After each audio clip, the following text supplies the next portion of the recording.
कहते हैं रेगिस्तान में सिर्फ रेत जलती है, लेकिन उस दिन वहां किसी का दिल जल रहा था। एक बूढ़ा किसान जो कई रातों से भूखा था, और एक छोटा सा तोता जो उसके लिए फरिश्ता बनकर आया। किसी ने सोचा भी नहीं था कि वही तोता एक ऐसी जादुई चीज उगाएगा जो पूरे गांव की किस्मत बदल देगी। लेकिन असली कहानी तो तब शुरू होती है जब लालच, खतरा और जादू तीनों एक साथ दरवाजे पर दस्तक देते हैं।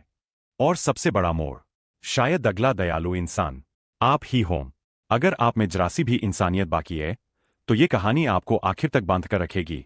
यही मत जाइए, क्योंकि आगे जो होगा वो आपकी सोच से भी ज्यादा जादुई है। गांव के पास एक गर्म रेगिस्तान में एक जादुई तोता रहता था जो हर रोज गांव जाकर खाने के कुछ दाने खा लेता था।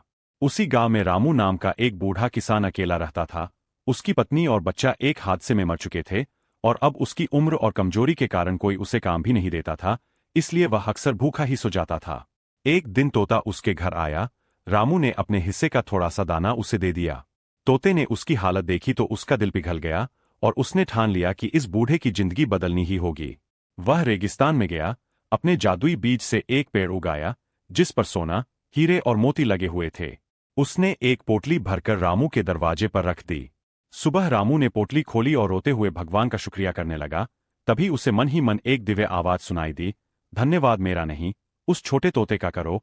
लेकिन रात को कुछ लालची गांव वालों ने उसे लूटने की कोशिश की।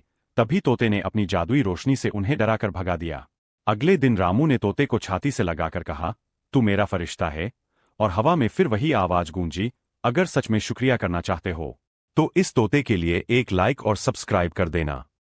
और कहते हैं उस दिन के बाद जादुई तोता सिर्फ रामू के नहीं, पूरे गांव के दिल का धड़कन बन गया। वह रोज किसी न किसी की मदद करता, कभी किसी बच्चे की खोई हुई किताब ढूंढ देता, कभी किसी बूढ़ी माँ के लिए दवा ले आता, तो कभी गरीबों के घर आटा पहुंचा देता। लेकिन धीरे धीरे उसकी आंखों में हमेशा कुछ खोजने वाली चमक दिखती थी, जैसे वह अभी भी किसी की तलाश में हो। एक शाम रामू ने उससे पूछा, बेटा अब किसकी तलाश है?